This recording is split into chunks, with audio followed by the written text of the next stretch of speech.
Okay, so before we start, I just want to let everyone know that this meeting is being recorded and it may be posted online. So if you do not want your name or your image to show due to the meeting being recording, please turn off the camera and change your name. And you can change your name by just clicking on your name, and then there will be an option for you to right click and you can rename yourself to whatever name you want.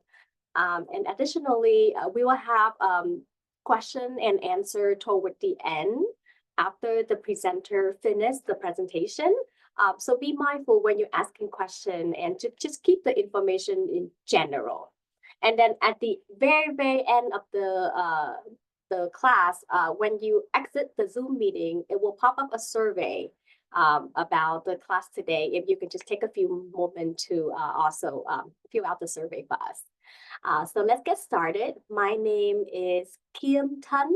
I am one of the family consultants from Caregiver Resource Center OC. And today's class will be about Medi-Cal long-term services and support.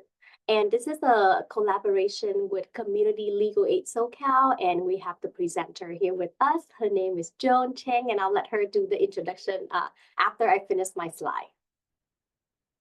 So just want to give a little bit history about Caregiver Resource Center. So we have been serving Orange County since 1988, so 37 years now. And we are a nonprofit organization, a program of St. Jude Medical Center. We are one of the 11 Caregiver Resource Center in California, in the state of California. There are 11 of them. We are one of the 11 that are serving the Orange County area. And our funding comes from the Federal Older Americans Act and the Family Caregiver Support Program. So Caregiver Resource Center of Orange County, we are a trusted partner for Orange County families coping with physical, emotional, and financial responsibility of caregiving. Our mission is to increase the quality of life of caregivers by helping families and communities master the challenges of caregiving. And just a little bit about an overview of our eligibility to become a Caregiver Resource Center OC client. You have to be living in Orange County, caring for someone who also resides in Orange County. And the caregiver and the person receiving care, which is the care receiver, both in Orange County and the caregiver have to be caring for somebody. Either they are under the age of 60 with adult onset cognitive brain impairment and or traumatic brain injury.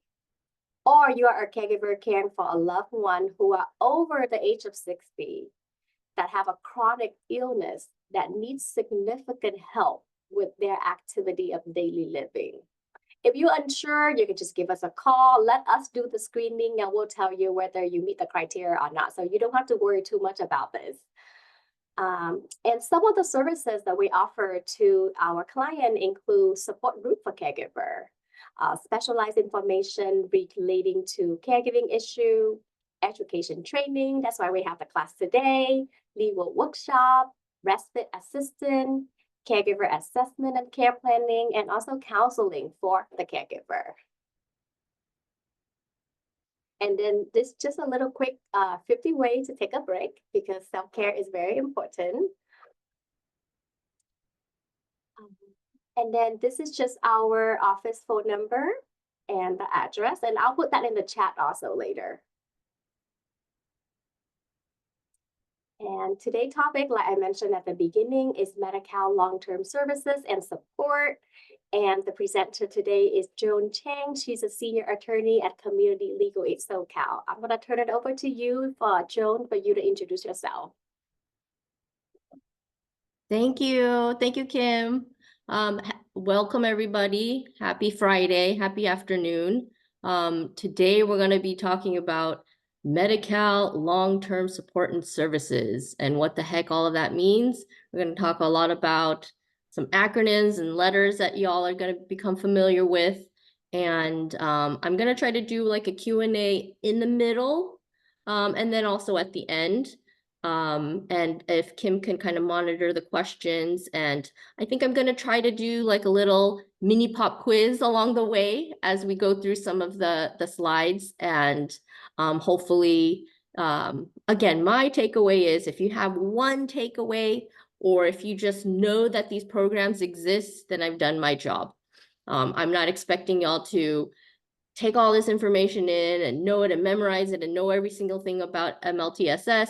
It's just knowing that these programs exist, and then if needed, reaching out to us and Caregiver Resource Center for more info. Okay, all right, let's dive in. Give me a second here. Okay.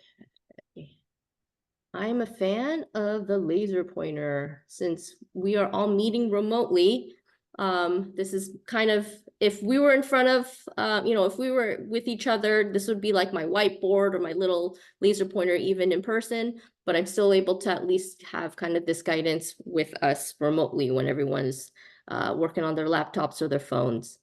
Okay, can y'all see this? I want to make sure we're all on the same slide. Medi-Cal, LTSS. Can I get a verbal yes from anyone? Yes, it's Fernando. Yes. Okay, wonderful. All right. We'll do a quick introduction as to who the heck we are at Community Legal Aid SoCal, and then we're going to dive in because there's a lot of ground to cover today. Okay, these are our what we call units or practice areas. Typically, when you're calling our office, you're going to be calling our intake and assessment staff. They're paralegals and staff who unfortunately have to ask you a lot of questions, but also because we want to make sure we understand the full picture of what's going on with you. So we do ask a lot of questions in the beginning, but we just want to ensure that we're giving you proper and complete and comprehensive legal advice. We do have all these various units. We have a consumer defense unit, housing unit, public benefits that includes let's see, food stamps, it includes Social Security, public benefits, it includes EDD, state disability, unemployment, but primarily they do a lot of work with Social Security benefits. We have an immigration unit, a family law unit, a seniors unit who's 60 plus, they serve the 60 plus community, and me, I'm in the health unit. We're going to be talking about Medi-Cal specifically and long-term support and services, but I'm specifically in the health unit. And we do have a systemic impact unit where if we see kind of some legal wrongdoings going on at the city level, at the state level, at the county level, we have a systemic impact unit to get involved. And I like to brag about this. We also do have social workers and case management staff housed here within Community Legal Aid SoCal. So not only kind of do you get some of your legal issues addressed with our attorneys and paralegals, any sort of social issues that might come up along the way, we do have staff to provide you some assistance. Okay, I'm just going to skip through this because we have a lot of ground to cover, but I'm in the health unit. A little bit more about the health unit. We do assist with folks with Medi-Cal, folks with Medicare, or duals. Some of y'all might be duals. Those are those who have both Medi-Cal and Medicare, covered California issues, dental coverage issues, dental credit card issues. Sometimes we have clients where shady dentists are signing them up and illegally for dental credit cards. We also assist with the IHSS program, the in-home supportive services program, and private insurance health plans as well. So employer-sponsored plans or off-exchange plans too. Okay, this is kind of the health unit in a nutshell. I normally go more into detail about what we do, but today's topic is pretty intense, so I want to make sure we get through everything today. Okay, hold on to your seats, everybody. We're going to dive into today's agenda. These are the types of questions that we're going to be answering today. What the heck even is LTSS? And that stands for long T, term, S, support, S, services. I think this is switch. Support and services, or services and supports. I forget which one's which, but the S and the S. I'm a visual learner, so we're going to talk about we're going to show you what the LTSS programs are in California in like a tree visual and then in an umbrella visual. We're going to talk about the different types of LTSS care, the difference between what they call custodial care and skilled care. because that makes a difference in terms of insurance coverage and who covers what. Where we can get this LTSS care, so whether that's in a home or in a community or what they call an institution. We're going to talk about the difference between what a assisted living facility is versus a nursing home, because this took me several years to really realize and understand the difference. But hopefully today you'll get a better grasp as to the difference between these two. And then the difference between an assisted living and a board-in care. We're also going to talk about who covers what, who pays for what Medi-Cal covers, what Medicare covers, and what you potentially might have to pay out of pocket. We're going to go through the various Medi-Cal home and community-based services, HCBS waiver programs. We live in the lovely state of California that offers a ton of these waiver programs that not a lot of folks know about and perhaps are underutilizing. And so my job is to make sure I let y'all know of what programs are out there and what programs that you might be eligible for. So we're going to talk about those different types. We're going to talk about Medi-Cal estate recovery and how that kind of interplays with these programs. And then answering the question, hey, can I be enrolled into more than one of these waiver programs? We're also going to dive into what the heck Medi-Cal CalAIM is. I don't know if y'all are familiar with this acronym, but it's been kind of a hot topic since it's been launched several years ago. But CalAIM includes what we call enhanced care management, and we're going to talk about what those are, and community supports. And we're going to do a deeper dive into what these community supports include. And then the last question we're going to ask is, who may need these sort of services? So kind of identifying, it might be yourself, or it might be a family member, or it might be a friend, or again, if this is the Caregiver Resource Center, who you're caregiving, who may need some of these services. This is kind of my little caveat explanation. Today is going to be a overview. I could honestly spend a whole presentation on each of the programs, the HCBA waiver programs, and each of these topics alone. But this is going to just be an overview of a lot of topics, just so that we can kind of get a touch of a lot of different topics. My goal for you, I don't expect y'all to memorize all this stuff.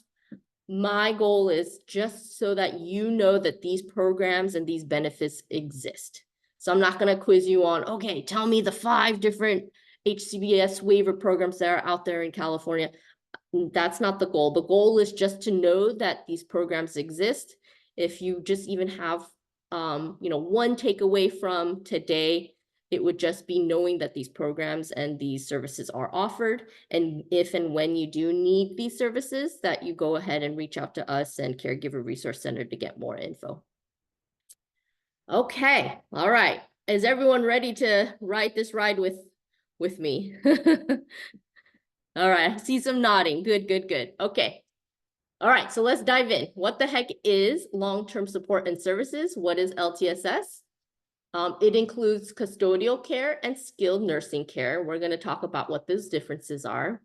It also includes nursing home care. So some people just think this is only nursing home care. So it's just like, all right, my needs are so high, I have to be placed in a nursing home. But it also does include services that you get in the home, services that you get in the community. So it doesn't necessarily only mean it's just nursing home and that's it. You can get these services in different settings, and we're going to talk and go into a deeper dive into it. We're going to list out, so depending on how you learn and how you absorb info, I tend to be more of a picture visual person than like a word person, but I'm going to present this information in different ways. So in a list format, in a tree, and in an umbrella. So let's dive in here. Okay, here's the list. This is the word list of the various home and community-based programs offered here in California. I'm just going to briefly go over it, and then we're going to do a deeper dive into each of these. Well, I should say a superficial dive into each of these programs, because honestly, I could spend an hour on each of these programs alone. But in California, we do have an AIDS Medi-Cal waiver program.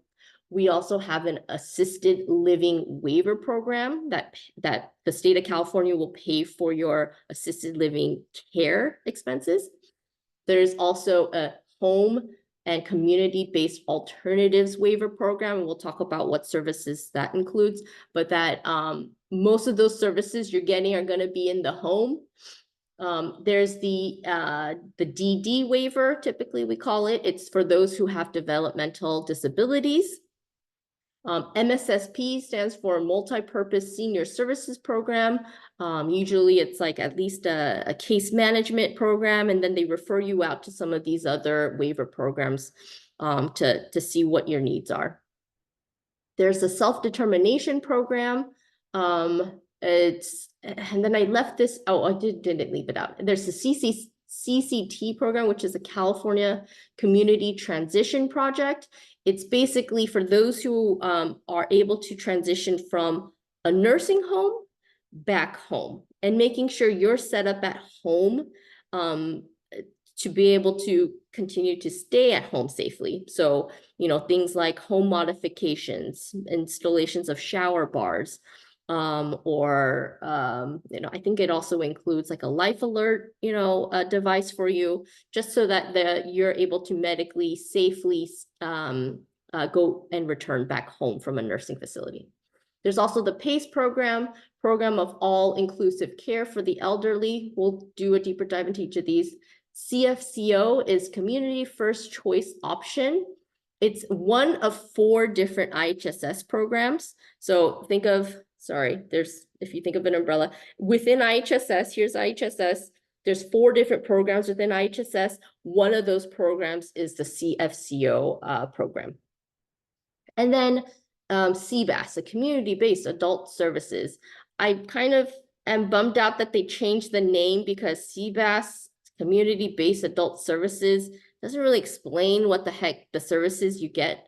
But this is what they used to call it, adult day healthcare. And I think that's a more appropriate way to describe the program, and it's easier to understand. It's like, daycare for adults, but they also include health because they also provide medical care at these centers and at these facilities. So we'll do a deeper dive into each of these programs. All of these programs will include some sort of nursing, or can include, I'm sorry, this is not all, but some of them will include nurse visits at home. I believe all of them include care coordination. You'll get a care coordinator and a case manager to assist you in kind of navigating your care. Some of them might include hours of caregiving at the home. It might include home modifications, and then adult daycare access. Okay, all right. This is that same information, except in kind of a visual umbrella format. So think of the larger umbrella being LTSS, long-term support and services, or services and supports. I'm going to start on this side. On the right side, this is nursing home care. Even within nursing home, they divide it into what they call skilled care, immediate care. Again, I don't expect y'all to know the difference, but just on the right-hand side is nursing home care. I don't like this term, but Medi-Cal still uses it. They call this, quote, institutionalized care. So keep in mind, nursing home care equals institutionalized care for Medi-Cal purposes. On the other side is home and community-based care, all right? So these are the programs where you get the services inside your own home, so you're able to still remain home and just get some help at home. There's community-based services, so you're still living at home, but you might be, or if you might be living in an assisted living or board and care, they still consider that being among the community. Assisted living, just notice here, assisted living is not the same as nursing home, and we're going to talk about the difference. But the PACE program, CBAS, and MSSP, these programs, you're going to be getting community-based services. So you're getting them like at an off-site center, but you're still, returning home in your own residence. Okay. This is the exact same information, but in a tree format. It depends on how you absorb information. Same thing, the top of the tree is the LTSS. On the right-hand side is the nursing home care, divided into skilled care, intermediate care. And then on the left side is the home and community-based services. All of these are the home-based services, and all of these are the community-based services. So however you absorb, digest info, I just wanted to provide different ways for y'all to do that. Okay. I'm gonna give you all a heads up. There's gonna be you guys are gonna be getting the PowerPoint PDF slides from the Caregiver Resource Center to reference. If there's going to be 2 slides that you want to refer to in the future, it'll be one of these 2 slides. This one, I like to call this cheat sheet number 1. Let's call it that, cheat sheet number 1. This gives you a 1-page kind of breakdown of the keywords for each of these home and community-based programs. We'll dive deeper into each of these, but these are the ones you get in the home. These are the ones you get in a community-based service. And all the red is kind of just like a summary of each of these programs. Just to kind of, well, let's kind of dive in here. For the HCBA, the Home and Community-Based Alternative, you're getting kind of 3 types of care and 3 types of hours of care.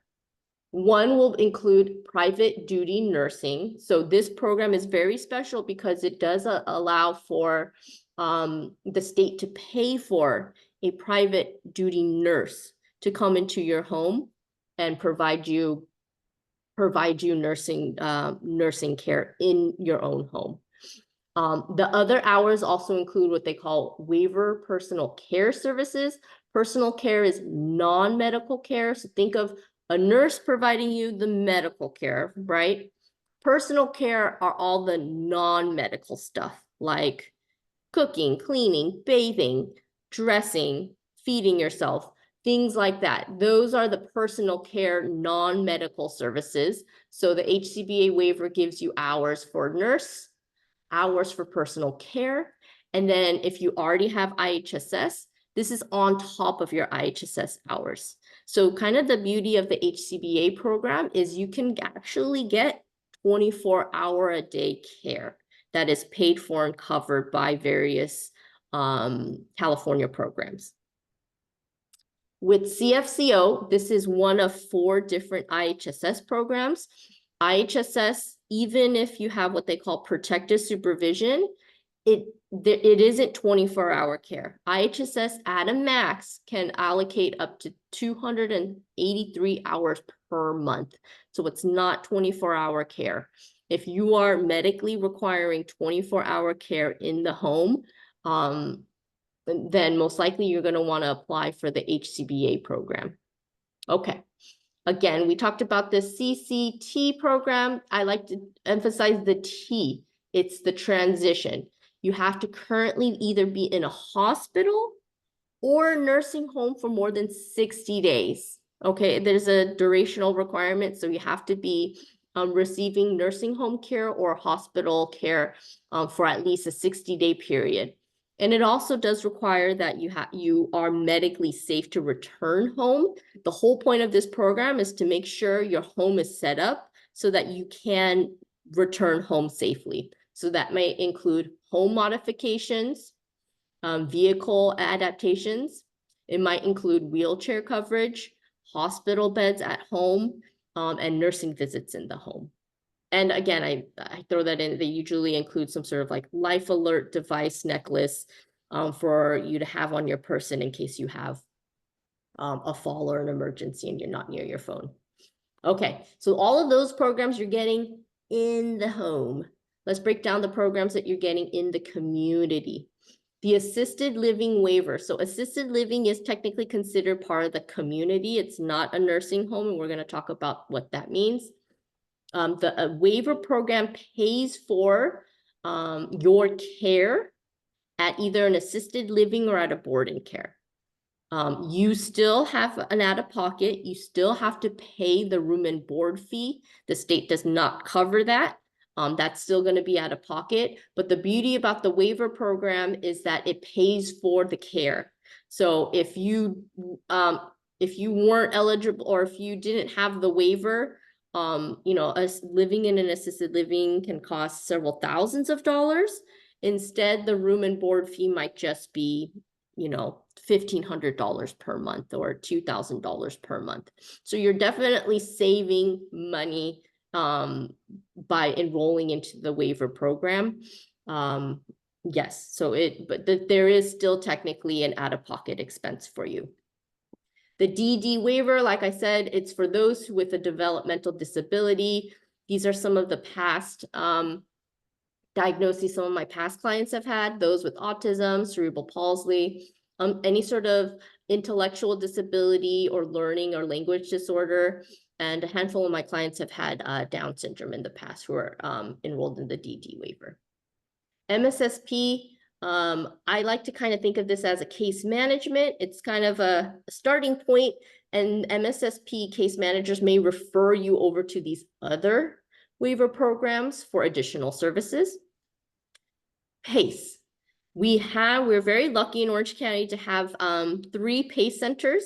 Keep in mind, in Orange County, we have 3 PACE centers. To be eligible for the PACE program, it's residential based. So you have to live within certain zip codes within Orange County to be eligible for the PACE program.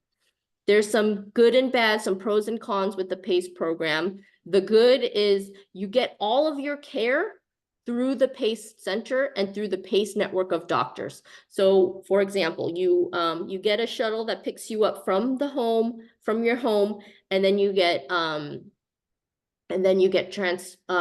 transported to a PACE center that's nearby. At the PACE center is where you're getting all of your medical care, you know, assistance with some of your medications, and oftentimes they'll have some social aspects, social programs within the PACE center too. So it's all in one. They call it all inclusive. It's a nice, convenient way to just get all of your care in one place, one spot. Kind of the con or the disadvantage of being enrolled in a PACE program is you're no longer able to see any of your old doctors. You are restricted to seeing only the PACE center doctors and providers. But some folks prefer a PACE program because it's just all in one place, easy and kind of coordinated care. While others, it may not be appropriate because, you know, they still want to be able to see certain specialists outside. Again, CBAS, just think of this as adult day healthcare. Think of it as a daycare plus healthcare all in one. Typically, a lot of these CBAS centers serve Alzheimer's and dementia patients. So there's programs specifically for those with those diagnoses. Some of our clients, you know, they like going to these adult, it's not, you don't even have to go every day, depending on what your needs are and kind of what your desires are. I have some clients in the past who used to go like twice a week for a couple hours a day, just to be able to get some social interaction. If you have family members or friends who whose dementia or Alzheimer's diagnosis you know, has progressed, but they're still wanting to kind of maintain, you know, their conversational skills, or just wanting to still maintain their social skills and being able to interact with other folks. A lot of the social aspects of these adult day healthcare facilities are really helpful for those folks. But you also do get assistance with medical care as well. So sometimes they will have therapists on staff or those who can assist with some medication management at the center. Okay. Again, think of this as a cheat sheet. There's going to be 2 cheat sheets from these slides. This is one of 2 cheat sheets that kind of summarize all of these programs and kind of you can refer to in the future. Okay. All right, what are the types? The types of LTSS care, long-term supportive services. Okay, let's see here. Oh, this is a chart that we're gonna reference throughout our slides. There's a difference between skilled care and custodial care. All right, I'm learning how to use Excel, or not Excel, PowerPoint a little bit more. It took me like 15 minutes to learn how to do this, but this is the extent of my technology. All right, the skilled care and custodial care. We're going to talk about what the difference is. This is from a CMS flyer. I like to refer to this because it's picture and there's bullet points and it's kind of easy to read. So let's kind of go through it together. Custodial care. Custodial care, the key word is non-medical, okay? Custodial care, non-medical. Skilled care, medical. The difference between these two kind of people, you know, this person has a stethoscope, or they might have, the plus sign for medical. Oh, what was that?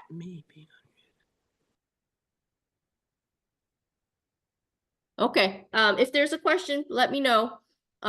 Okay, the main difference between custodial care and skilled care is skilled is medical, custodial care is non-medical, okay? So let's kind of break down what's custodial care. It's non-medical care provided by non-licensed caregivers. So keep in mind that's things like bathing, dressing assistance, cooking, cleaning, laundry, feeding, any of those non-medical personal care services, that's custodial care. You can get custodial care either in the home or in a nursing home setting. It can be, and we're going to talk about kind of the settings as to where you get these services. And we're going to talk about whether or not Medicare or Medi-Cal covers custodial care. Skilled care, on the other hand, again, just think of it as medical. It's medical professionals. That includes doctors. That includes a physical therapist. That includes a speech therapist, an occupational therapist. Any sort of medical professional, medical care you're getting in a skilled care setting. You can get that either in your own home or in a skilled nursing facility. Oh, it also includes not only PT, wound care, IV injections, if you have a catheter and you need, assistance with catheter care. And we're going to talk about who covers skilled care. Okay, so custodial care, non-medical, skilled care, medical. Okay, all right. Pop quiz question. Which of these, custodial care or skilled care, is medical care? Is medical care custodial care or skilled care? And we'll take some answers either in the chat or I think folks- Jeremy Skilled is saying care. something. Yeah. All right, we're hearing skilled care. Yes, you got a 50-50 chance. Even if you got it wrong, that's okay. You could always refer to these slides later. Skilled care is medical care. Custodial care, non-medical care. If you take that and that's the only thing you leave with today, I'll be happy. Okay. All right, moving on, everyone. We're going to move on to where can you get this care? Where can you get LTSS? There's different settings for it. So let's break that down. All right, you can get it either in the home. Ooh, red circle. Okay, in the home or in an institution. Again, the institution can be a nursing home. It can be an assisted living, but we can talk about the distinction in a minute. So you can receive it either in, an outside facility or in the home, okay? There's gonna be different settings for this type of care, but you can get it at both. You don't need to necessarily think of LTSS as only, off-site. It could technically be provided in the home too. And we're gonna talk about each of those differences. Okay, all right. What is the difference between an assisted living and a nursing home? This might be basic information for some of y'all, and for others, it's like, oh, I've always had this question. I don't know. So this is kind of a baseline of info. The main difference between an assisted living and a nursing home is with nursing home, you're getting medical care. So I like these pictures because this nurse or this person has a little cross right on her shirt, implying that she's a nurse and she's a medical professional. You're getting medical care in a nursing home. In an assisted living, this caregiver does not have that plus sign on her shirt. They are not medical caregivers or medical professionals. They are non-licensed caregivers. So keep that in mind. Assisted livings, we can talk kind of, the main difference again is medical, assisted living, non-medical. Generally, the cost of assisted livings are less than a nursing home or skilled nursing facility care. So just keep that in mind. This is going to cost more money. There's more, I don't know if this is a good picture, but there should be more stacks of money on this side and less stacks of money on this side. Okay, so main difference is nursing home is medical, assisted living, non-medical care. Okay, all right. Again, I'm going to ask the pop quiz question. Which of these places, an assisted living or nursing home, are you going to get medical care? For example, from a nurse or a therapist. Are you going to get nursing care or medical care from a nursing home or at an assisted living? Medical care comes from a nursing home. Yes, thank you, Luis. Yes, thank you. All right, so if there's two things that you come away with is nursing home, medical, assisted living, non-medical. All right, let's do this. Thank you, Luis. Mhm. Okay, let's go to this next slide. Okay, I also want to talk about the difference between assisted living and board and cares. No, we have somebody raise a hand. Do you Oh, want yeah. them to wait until the end or ask now? No, go ahead. Let's ask now. Okay. Jerry, I saw you raise your hand. Do you have a question? Yes, I just wanted to ask where memory care falls in this thing, between assisted living and board and care and medical care. Memory care typically will be in an assisted living or board and care. Let's back up here. Typically, memory care is custodial care. You can get at a nursing facility both skilled care and custodial care. That's kind of it gets a little more complicated. Memory care is technically custodial care, but you can receive it in a nursing home setting. You could receive it in an assisted living setting. You could receive it in a board and care setting.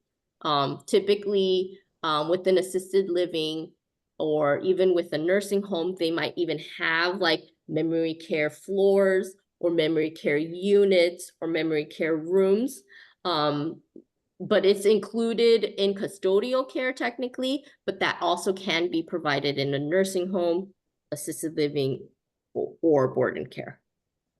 To answer your question. Does that answer your question, Jerry? Yeah, it just seems like it would require more medical, but maybe I'm just thinking about it wrong. I guess I'm just thinking about medication, and that could be custodial and not nursing. Yes, I mean, when it comes to medication management can take place in assisted living. Technically, that can be provided by a non-medical professional. Sometimes it's like, like CNAs, so sometimes you might have licensed professionals at an assisted living, but it's not necessarily required, which is kind of the part of it is. Okay. But technically memory care you can get in all three of these settings. And typically because sadly of the high diagnoses of Alzheimer's and dementia, memory care is available in all of these settings. Yeah. Okay. Breaking down. Think of assisted living and board and care as the same kind of level of care, but how you get it is and where you get it is just different. So assisted living and board and care are both going to be non-medical care. The differences are, and I like these pictures because it kind of just provides a picture. Assisted livings tend to be larger, like physically larger. It might be in a large building. It might be in kind of like maybe a campus where there's more separate units. Board and cares typically will be in smaller homes. For example, board and cares typically in Orange County will be in like a residential home, or sometimes it's like the homeowner lives in the primary primary residence, and then there's kind of like a side house or like an ADU where the board and care is actually housed. So when you think of it, board and cares tend to be smaller in a residential setting. Assisted livings don't necessarily have to look like that. Assisted livings will usually be larger buildings or a larger campus of clusters of buildings. The difference is, typically because board and cares are smaller, the staff to resident ratio will be higher, hopefully. But the difference, sometimes they'll say like, well, I prefer an assisted living because there's more folks I can interact with, and like kind of the social life might be a little bit more alive in an assisted living, just sheerly because there's more folks at an assisted living. Typically, board and cares are cheaper than an assisted living. Not always, but typically that's the case. So it just really is, technically you're getting the same type of care, but how you get that care will be different between the two. Okay, all right. Again, this might be basic stuff for y'all, but I don't want to assume anything because it took me quite some time to understand the difference between these two. But I just want to make sure people have a baseline of info. Okay, what an assisted living isn't. So technically for Medi-Cal purposes, an assisted living, let me use a little pen here. Assisted living is not considered, quote, institutionalization for Medi-Cal purposes. It's not considered what we call long-term care in the Medi-Cal context. Technically, assisted living is considered to be community-based. So even though you're not living in your own home, you're still considered part of the community. But again, it's not institutionalized care. It's not what we call long-term care. It's still community. It's still part of the C in the HCBS. And it's not a nursing home. Oops, not a nursing home. Okay. All right, so this is gonna be kind of the big question for most folks is how the heck am I gonna pay for this LTSS care? So let's break down the different scenarios and who pays for what. I'm just giving you a heads up that this next slide is gonna be your second cheat sheet. If you, again, skip all the slides that I go through today, that first one with the list, the keywords and the summary, that's cheat sheet number 1. This is cheat sheet number 2. If you ever need to refer to these in the future, those are the 2 cheat sheets to go back to.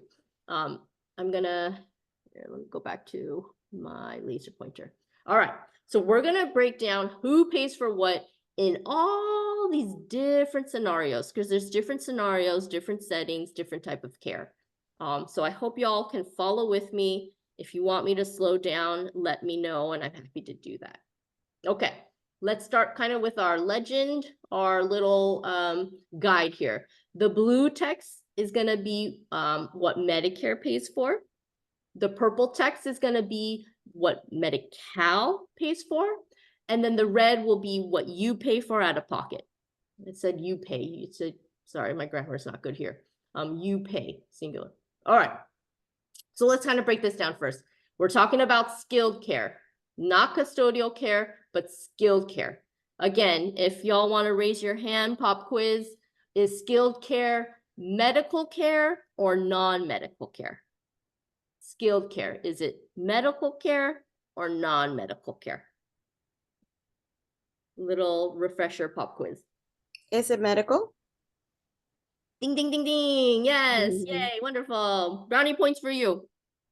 Yes, skilled care is medical care. So keep in mind, this is someone who's going to need medical care, whether that means from a doctor, from a therapist, wound care, catheter care, IV, things like that. So someone who is going to require medical skilled care, and let's start with this, they want to get it in the home, and it's safe for them to get it in the home. And then it's with a home health agency. Home health agency.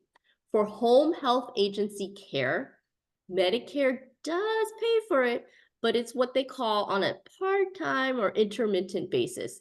Part-time, and these are kind of terms of art. So I've had some clients who are able to get home health care, skilled care for quite a long time, even though it's considered part-time or intermittent, and others who are just getting it for like 2 to 3 months and that's it. So I'm not going to go into a deeper dive of that distinction, but just know that Medicare technically does cover it on what they call a part-time or intermittent basis.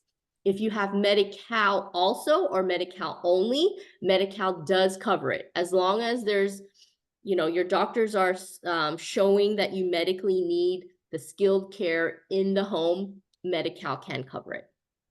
All right, so let's move on to this other situation. Skilled care, again, medical care in a rehab facility. If you're you need skilled care at a rehab facility, for example, you just had hip surgery, and then they sent you over to a rehab facility, you know, to do a lot of PT, physical therapy for your hips to make sure that it's going to be safe for you to return home.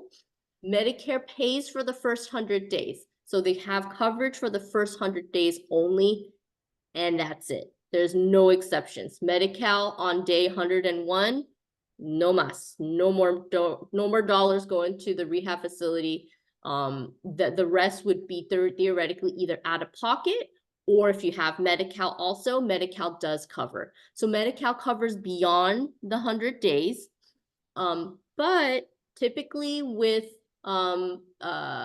rehab or nursing home care, you will have a Medi-Cal share of cost. So there will be an out-of-pocket expense for you.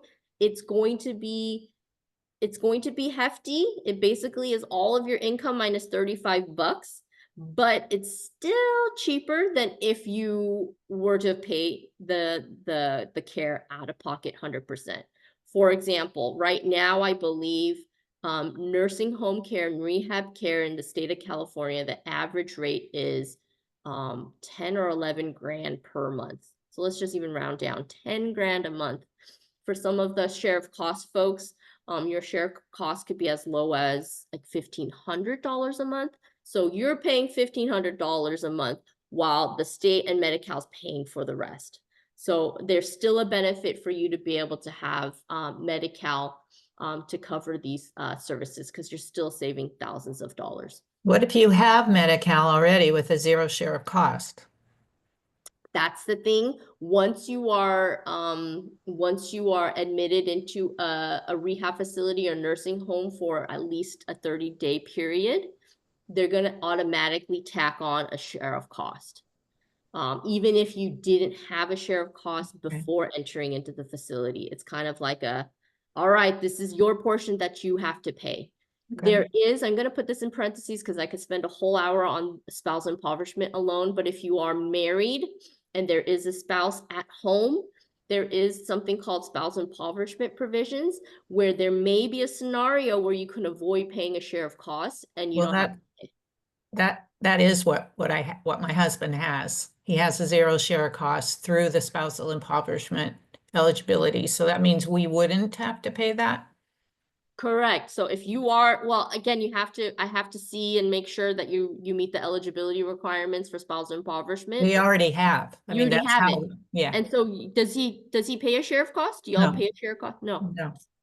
So that means that the county and the Medi-Cal office did their job right, and they gave y'all spousal impoverishment. That doesn't necessarily always automatically happen. So thank goodness, Jerry, y'all didn't have to call our office to intervene. But yes, that's the way it should be. Spousal impoverishment can save you, thousands of dollars in share of cost. And that's what that law and that program is meant to avoid. Yay, good. Good to hear, Jerry. Okay, so let's remind you of the scenario. We're talking about skilled care, medical care, and you're getting it now in a nursing home. So not a rehab. I mean, oftentimes these are used interchangeably, like, say, for example, I'm just making up this name, but like it's called the Santa Ana Nursing Home and Rehab Center. Oftentimes nursing facilities will offer both rehab and nursing care. And so think of these kind of as interchangeable, but it's basically the same thing. Medicare will cover the first 100 days. After the 101 days, that's when Medi-Cal will cover. But again, typically you will pay a nursing home share of cost. But if you are entitled to spousal impoverishment, you can avoid the share of costs and not have to pay. So again, if you're married and you have a spouse who's in a nursing home and there's another spouse who is still at the home, that's what we call the community spouse. You could potentially avoid the share of costs through spousal impoverishment. If y'all ever are in these scenarios, give us a call and we could help you sort it out and make sure you're eligible and getting what you're eligible for. Okay, let's break this down. Now we're talking about custodial care. Again, reminder, refresher pop quiz. Is custodial care medical care or non-medical care? Is custodial care medical care or non-medical care? Non-medical. Yay, thank you, Fernando. Non-medical care, you get 3 brownie points today, okay? Custodial care, non-medical care, that's, you know, the cooking, the cleaning, the bathing, the dressing, the assistance with kind of the personal care services. Okay, so let's assume custodial non-medical care in a nursing home. Are we talking about? Yes, this is in a nursing home. Technically, in a scenario where you're in a nursing home and you can get custodial care, you know, if you're getting it for quite some time, there might be a scenario where the nursing home is going to come back and say, hey, you don't need any nursing care. You don't need skilled care. All you need is custodial care, and it's safe for you to be getting custodial care at home. There might be a scenario where the nursing home is going to try to kick you out. And if that happens, you know, give us a call and we could kind of suss out the situation. But if all you need is custodial care, but the doctor, you know, the professionals are saying, hey, you could technically get this non-medical care, you know, in your home, and you can get it in your home safely, there might be attempts of the nursing home to kick you out. But in that scenario, technically, you can still get custodial care in a nursing home setting. Keep in mind, for just custodial care, nursing home, in a nursing home, Medicare does not pay. Medicare doesn't cover custodial care in a nursing facility. But if you're a dual, Medi-Cal does cover it, which is amazing and awesome and super valuable for a lot of folks here in California. Medi-Cal will pay. Again, you most likely will pay a long-term care share of cost. However, if you're eligible for spousal impoverishment, you may be able to avoid that share of cost. Okay, moving on to this next scenario. All right, we're talking about non-medical custodial care.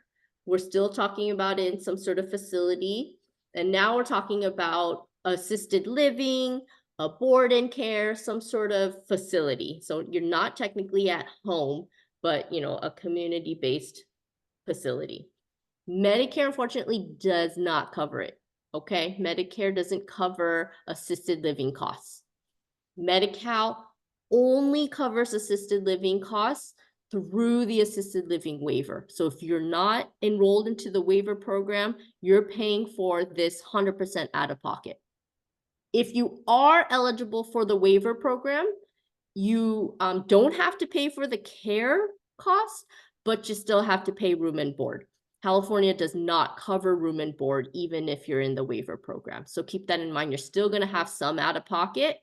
But the room and board cost is so much less than if you were to pay the whole darn thing. So just keep that in mind. It's still beneficial to apply for the assisted living waiver if you're eligible. Okay, let's move on. We're talking about non-custodial care, non-medical custodial care.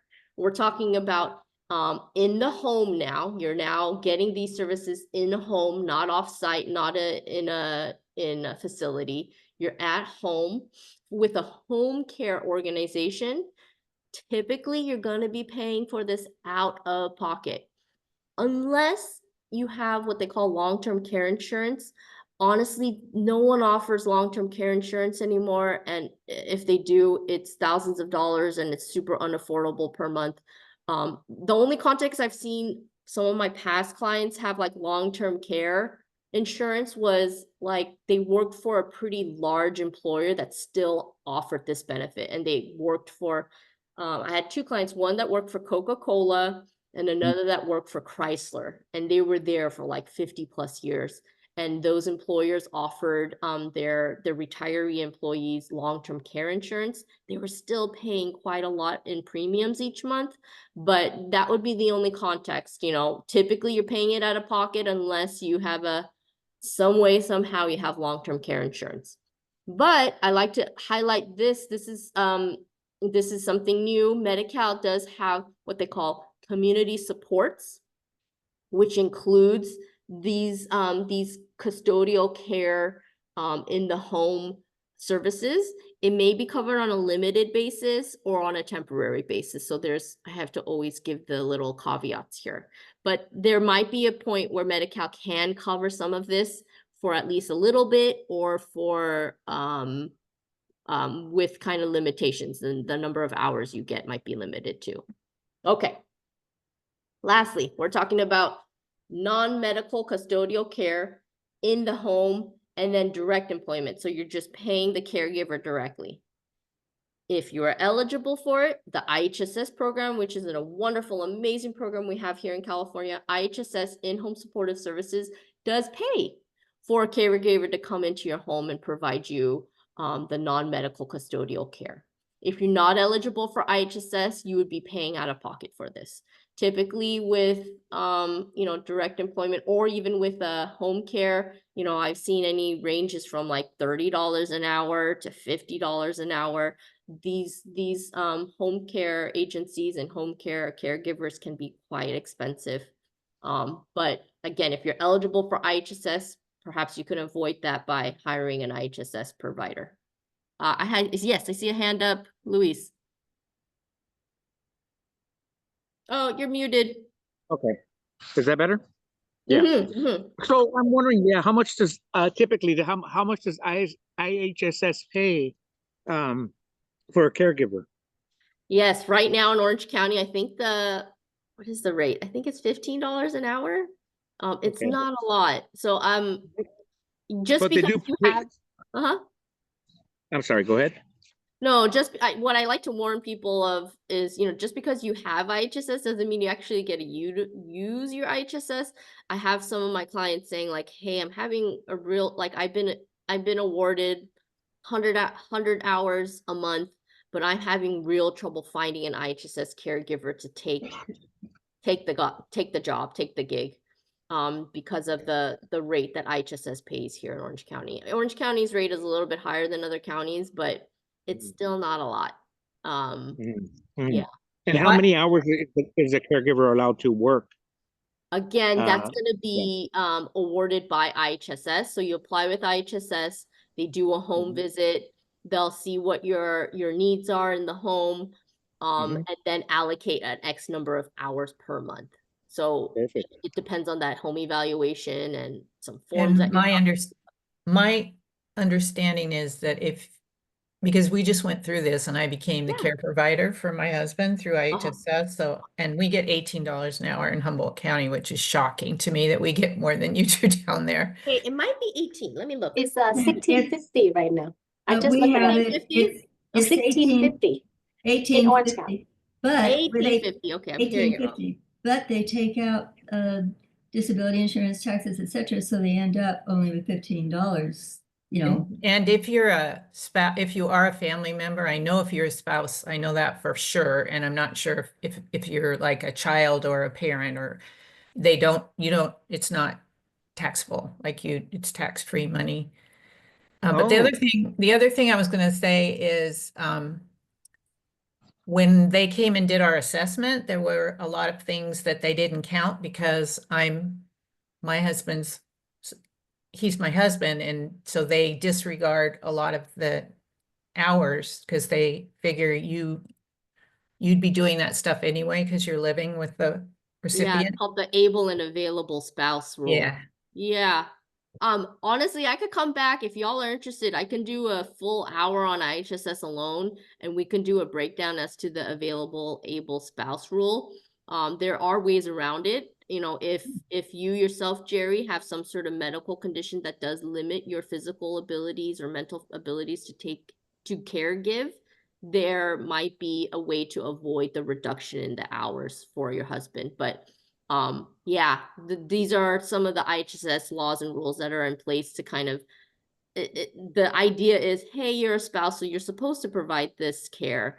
But again, if you're not able, quote, able or quote, available, there is an exception to that terrible rule. Thank you. Of course, of course. Go I'm ahead, Mary. wondering how Cal Optima fits in this, under this umbrella, because I get all this data with Cal Optima writing me and calling me, and I have no idea how they fit or what Yeah, we're going to use talk them. about that. We're going to talk about community supports and how that kind of fits. Keep in mind, again, some of this might be paid by Cal Optima. You know, there's a situation where if, say, for example, you are eligible for IHSS, you just applied and it's taking several weeks for the IHSS to process your application, you can call Cal Optima and say, hey, my IHSS application is still pending. Can I get some community supports to have a caregiver come into the home in the meantime? So there are these, what they call limited or temporary services that Cal Optima will pay for. We'll go into more detail. I have a few slides about community supports. But yeah, Marilyn, Cal Optima does come into play in some of this. Whenever well, let's say this.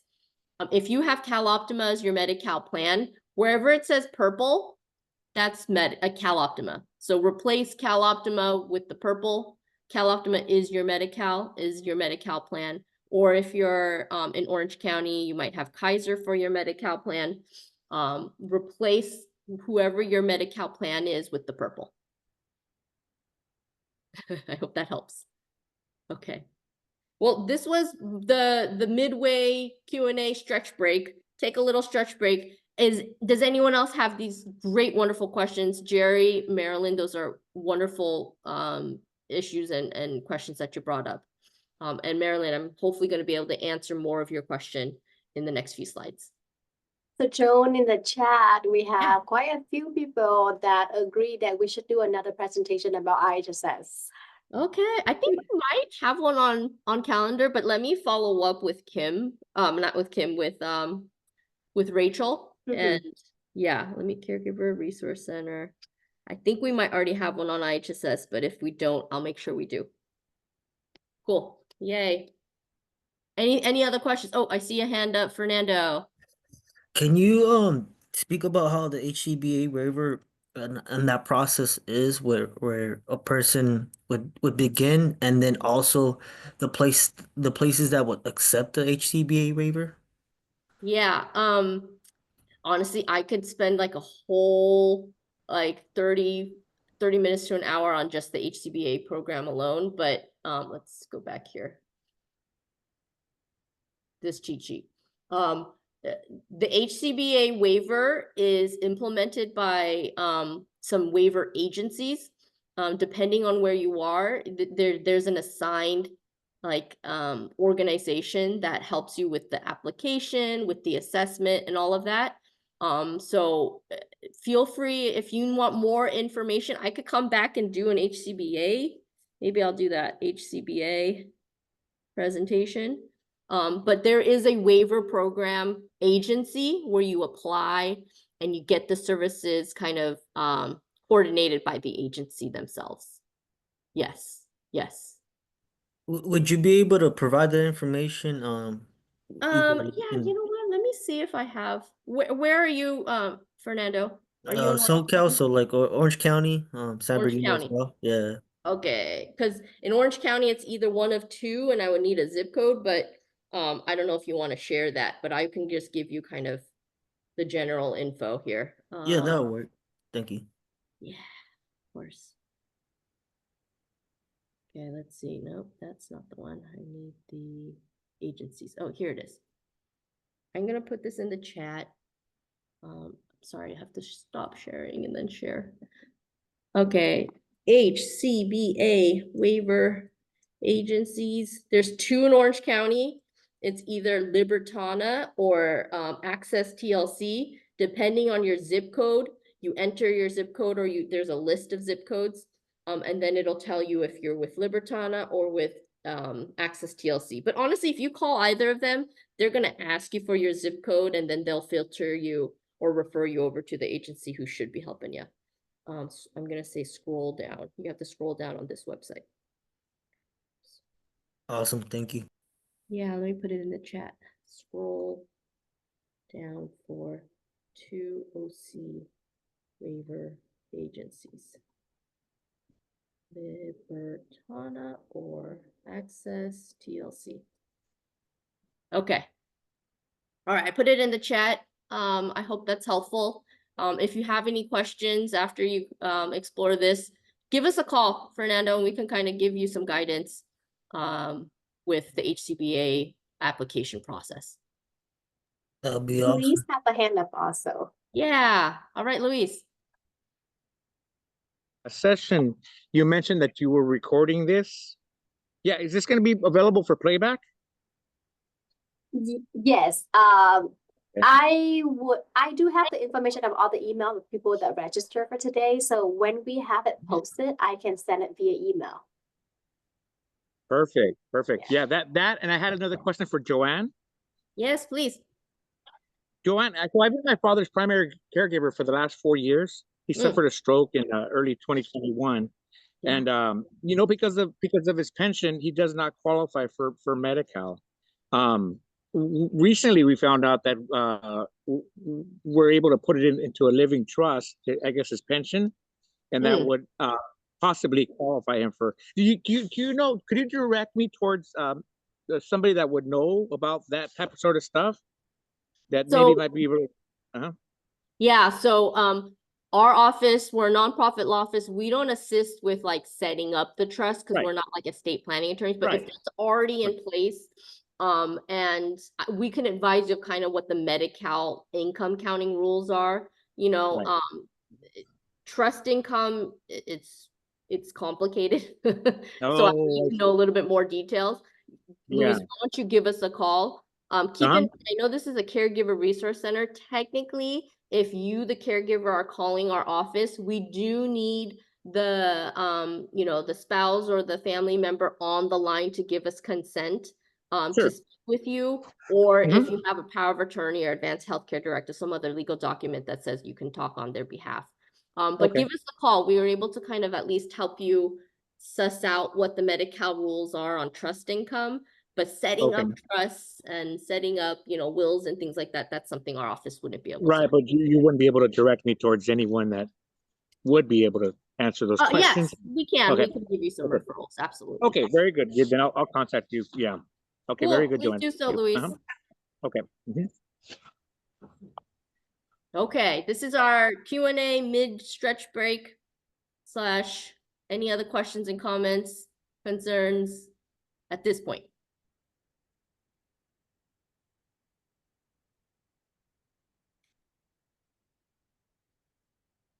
Okay, all right, we're moving on then. And again, we're gonna have a Q&A at the end, so feel free to jot down your questions. Okay, so this is, can y'all see this again? Summary, keywords of each HCBS program. Okay, thank you, Kim. Yes. This is cheat sheet number 1. Oh, let's see.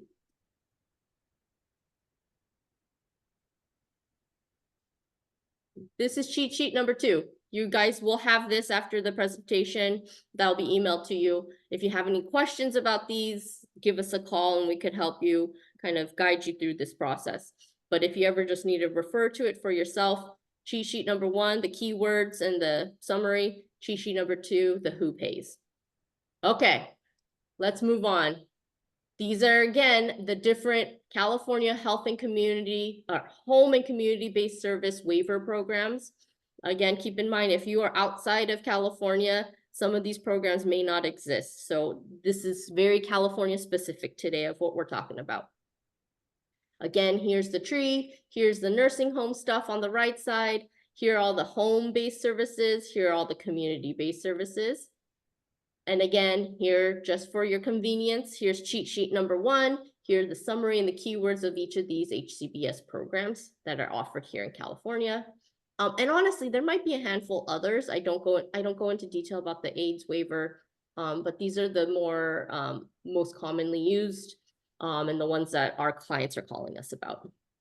Okay, the following slides, I want to make sure I give credit where credit is due. They are slides from the California Advocates for Nursing Home Reform, called CANR.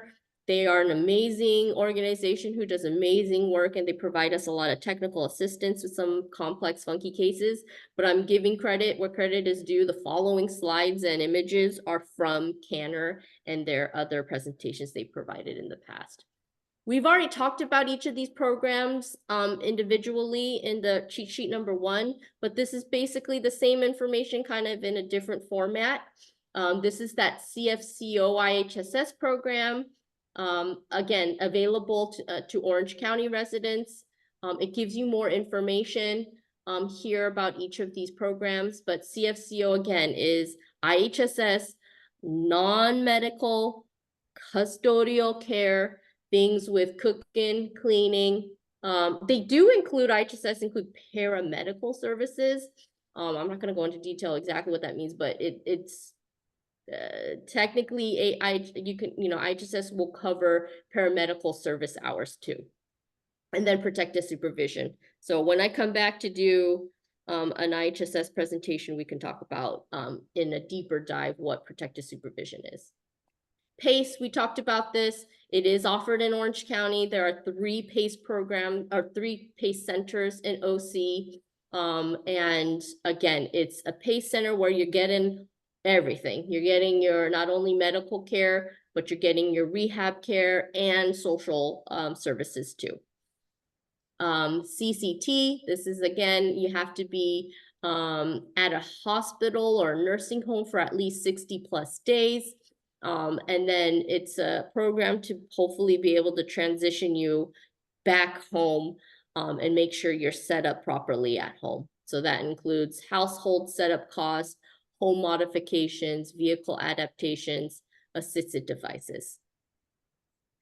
Assisted living waiver, we talked about this. It does require that you have no share of cost. So if you have a Medi-Cal share of cost, unfortunately, you're not going to be eligible for assisted living waiver. However, there's a lot of different income counting rules for Medi-Cal. So if you ever are curious to know, hey, does this income count? You know, Luis asked about pension income that might be placed in a trust. You know, some of these complicated income counting questions, give us a call and hopefully be able to answer those questions. Assisted living waiver is offered in Orange County. Not all counties have this, so keep that in mind. But OC is one of those counties. There is a long wait list. There is a long wait list for assisted living. Some of my clients have been on the wait list for several years, some of them for just a couple of months. There is what they call priority kind of enrollment. If you have been in a nursing facility or in a hospital for at least a 60-day period, you do get priority enrollment. But for those who are coming from home directly to an assisted living, there may be a several year wait list because there's a limited number of state slots or enrollment slots. So keep that in mind. Do you know if there's a residency requirement? Because we don't have one where I live. I have 2 questions. What's the furthest north? And also, is there a residency requirement? Like you have to have lived in the county for X number of years prior to. Oh, I don't know. I want to say I don't think there is like a durational residential requirement. All I know is that if you do technically reside within one of those 15 counties where the waiver is offered, you know, you're eligible. But yeah, I've never come across that issue before. Yeah, luckily we're in Orange County and it's offered. So usually the eligibility isn't an issue. It's usually the wait list that's kind of the issue for most folks. Right. I don't anticipate there being, I don't think so. Do you know what the furthest north is? Is it the Sacramento area? Oh, which county? If Sacramento, honestly, I don't know which of those 15. Let me find out. I'll send Okay. you. Okay. Now, hold on. Thanks. How many of y'all, if you can kind of tally, Kim, how many of y'all are outside of Orange County? I kind of just assumed. Is Jerry, are you the only one? I don't know. Okay, well, that's okay. I just want to see, I kind of Yeah. assumed our audience was OC, so, but I don't want to make assumptions. We have It one was- more person in the chat that she's from LA County. LA Two? County. Okay, Oh, two so okay. far. Okay, so let me see. 3 so far. 3, 4 so far. If you count 4, me. 5. 5, I know Lewis LA is from LA County. 6. Quite a Lewis, few. yeah. Yeah, I'm in LA County. I know LA County does offer, let's see, which counties? We even have people from San Francisco, Fresno joining our Okay. class today. Okay, so let me put it in the chat. Give me a second. I have to stop sharing and then go to the chat. Okay, assisted living waiver counties. Oh, oops. Let me list. Hold on. Alameda, Contra Costa, Kern, LA, OC, Riverside. And I'm just gonna put the rest in the chat. I think Oakland's Alameda, right? So hopefully your county can offer. Go to this website, and then if you scroll down, it'll give you the waiver agencies. So you can contact the waiver agency that's assigned for your particular county and call them up and apply. Yeah, all of these counties. If you're outside of these counties, unfortunately, assisted living waiver is not currently being offered. I'm asking if you relocated to one of those counties. I was wondering if there was a residency issue.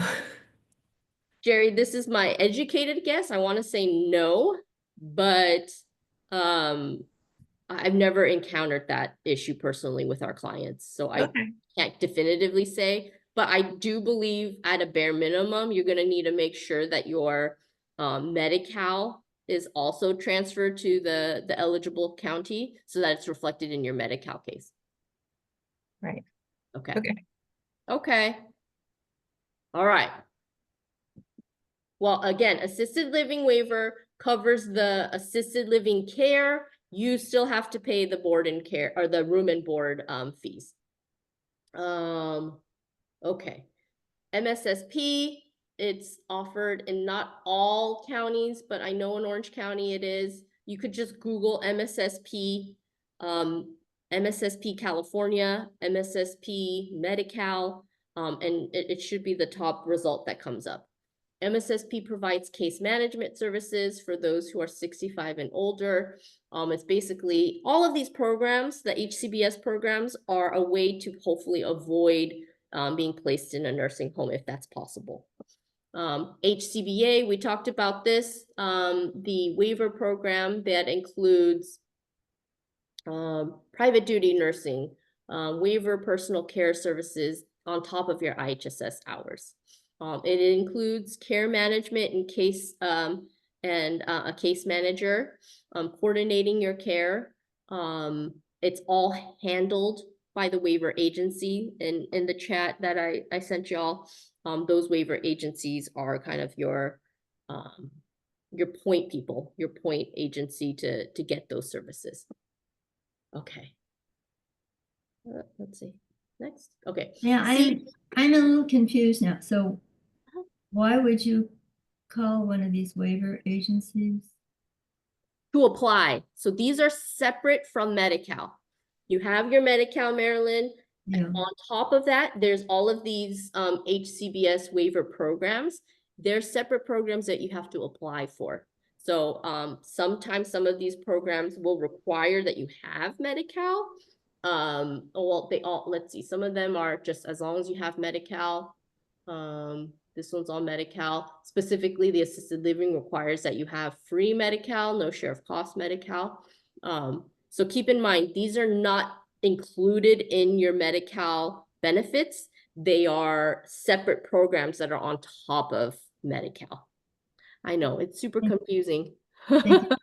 Yeah. But Marilyn, as long as you know that these programs exist, just give us a call, give Caregiver Resource Center a call, and we'll be able to kind of guide you through the different programs, okay? Okay. Thank you. All right, I see a hand up. Hye-yeon?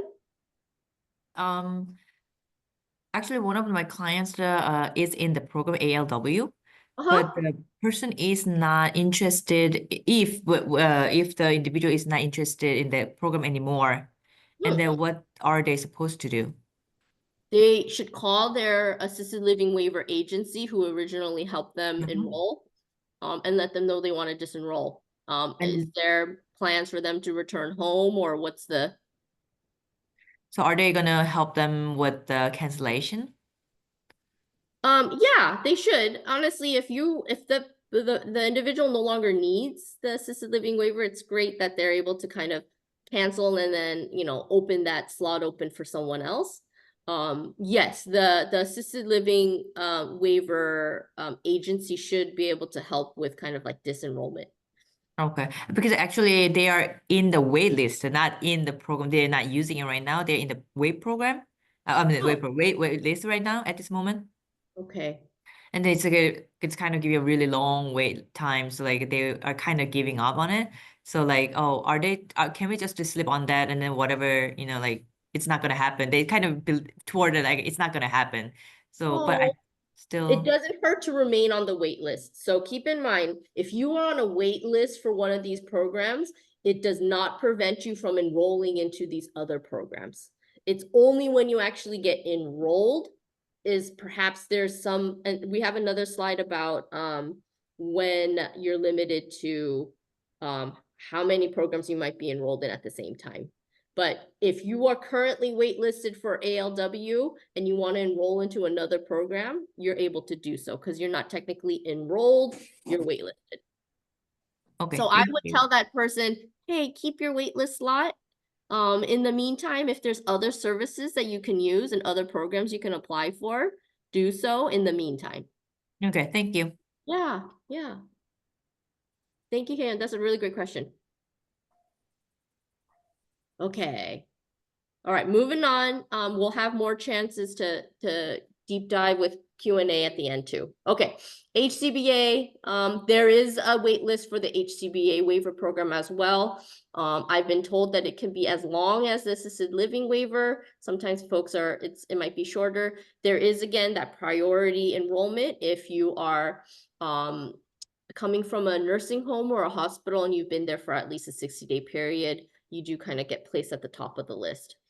And we're going to talk about what a state Medi-Cal state recovery for each of these programs in a minute. Okay. CVAS, we talked about, again, this is, again, the adult health daycare. There isn't an enrollment cap, luckily. And there's a ton of CVAS centers within each county, and statewide. So it's not like county limited.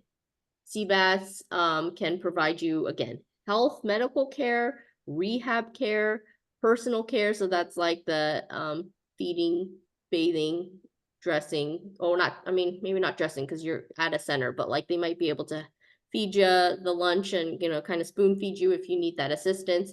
And a lot of the social interaction and social activities that might be included. And also what they call like social services, meaning like making sure that you are applying for food stamps if you're eligible, or other sort of state or public benefits that you might be entitled to. This program, typically, if you're not able to drive or have a family member transport you to and from, oftentimes the CVAS program will include like a shuttle service to and from your home and the center. I'm not going to go into detail, but there are other California HCBS waiver programs that are listed here. Okay. Again, cheat sheet number 1, we already talked about. I'm not going to go into detail again, but I'm showing it to y'all again so that it's there for you in multiple places. Okay, the big question. Just like Hye-yeon's client, can they be enrolled into more than one HCBS program? If you are waitlisted for one, it does not prevent you from enrolling into another. So you're free to move around until you actually are, quote, enrolled into the waiver program. But keep in mind, with these waiver programs, kind of the bad news is you can only be enrolled into one of these at a time. it really, what it comes down to is funding. These are federally funded waiver programs, and the feds don't want to pay for you to be double dipping and enrolled into more than two of these programs, more than one of these programs at a time. So unfortunately, with these programs, you can be enrolled in only one at a time. However, because CFCO is separate from these 1915C waiver programs, you can have IHSS, CFCO, and HCBA, for example. You could also have CFCO, and on top of that, have CBAS. So CFCO meaning like, hey, when you're at home, you're still getting IHSS. You know, a caregiver comes into your house and still gives you care. But, you know, when you twice a week go to your CBAS Adult Daycare Health Center, you know, twice a week for a couple of hours, you know, you can still have CBAS hours as well. So you can do these together. Keep in mind though, IHSS, your hours might be reduced during the time that you're spending at a CBAS center. So if you're spending like 10 hours a week at a CBAS center, most likely your IHSS hours are going to be reduced by those 10 hours simply because they don't want to double dip. You don't need IHSS care when you're at a CBAS center because you're getting that care at the CBAS center. So keep that in mind. Keep in mind with PACE, PACE is kind of a end all be all sort of program. You can only be enrolled into PACE. You cannot be enrolled into PACE plus CBAS, PACE plus IHSS, PACE plus one of these. It's either PACE or nothing. Again, the program, it's in the name. It's supposed to be called the Program of All-Inclusive Care. So the idea is if you're enrolled into PACE, you're getting all the care that you need from the PACE center, and you don't need these other programs. Okay, refer to this if this ever comes up for you or your clients or your caregivers or family members. Okay, this is a big question a lot of my clients ask, like, hey, I love all these programs, but am I gonna have to worry about the state going after me and my you know, estate after I pass? So some of these programs, unfortunately, you do have to worry about Medi-Cal estate recovery. So Medi-Cal estate recovery is when the state of California can go after any sort of assets that you leave behind, some assets that you may leave behind, to recoup on the cost of your home and community-based services that they had paid for. So keep in mind for all of these 1915C waiver programs, they are unfortunately subject to Medi-Cal estate recovery. I can do a whole presentation on Medi-Cal estate recovery on its own. There are a ton of exceptions. There are a ton of types of assets that are not gone after, you know, that they can't go after. And that's a whole other topic, but just suffice it to know that some of these programs, yes, they are subject to Medi-Cal estate recovery. Whether or not they actually do go after some of your assets after you pass away is a separate question and depends on what kind of assets you have and how you left them and whose name is that you know, asset under. All of those things come into play in a lot of factors, but keep in mind some of these are subject. But for CCT, the PACE program, IHSS, CBAS, no, you don't have to worry about Medi-Cal going after your estate after you pass to recoup on those costs that they had paid for. Okay, let's dive into, I think hopefully, Marilyn, I'm gonna dive into the question that you had earlier is how does CalOptima and the Medi-Cal plans kind of come into play with all of this? Medi-Cal now has what we call this CalAIM program that includes two main components for CalAIM: community supports and enhanced care management. And we're going to talk about each of those types of services. This is a slide from DHCS. I'm going to use, let me use the pen. Basically, enhanced care management, ECM, it's to coordinate. Is coordinate all your care. So whether or not you're getting physical care, behavioral treatment, dental treatment, all of these are coordinated by your ECM provider. Keep in mind, think of this as a chart that goes up. So transitional care services, this is the basic. And then this is complex. Enhanced care management is of the highest. So keep in mind, like an enhanced case manager is someone who needs a lot of coordination because they have complex needs.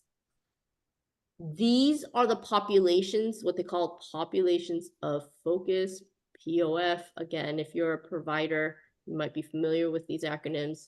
You don't need to know them, but these are the populations of focus. So if you fall within these populations, you may be eligible for ECM, for enhanced care management. Those experiencing homelessness, those who are at risk for those who are just like going to the ER frequently because they have high medical needs. Those with serious mental health or substance use needs. Those who are transitioning from being incarcerated to back into the community. This one might be quite relevant for some of us. Adults living in the community, but who are at risk for, this is nursing.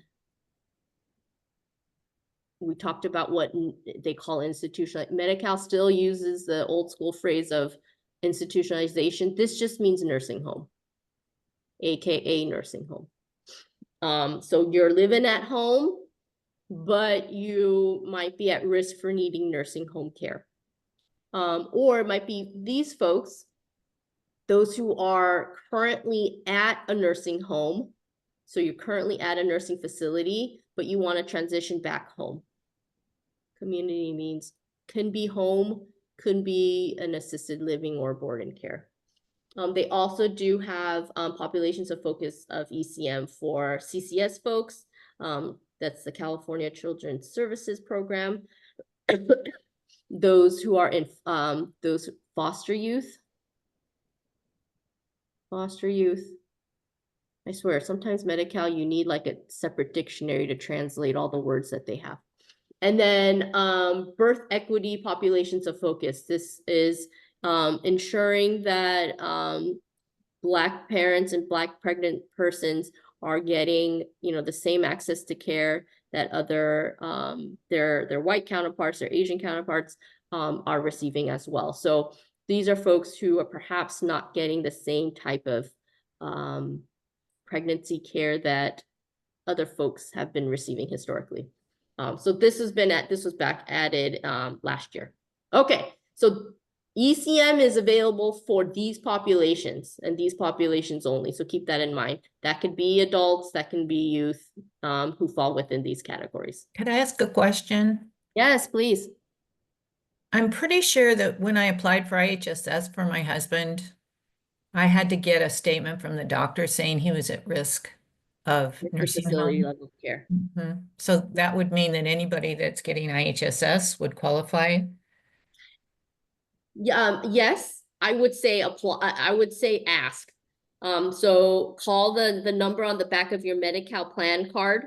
I'm not sure what the county plan is for your Partnership.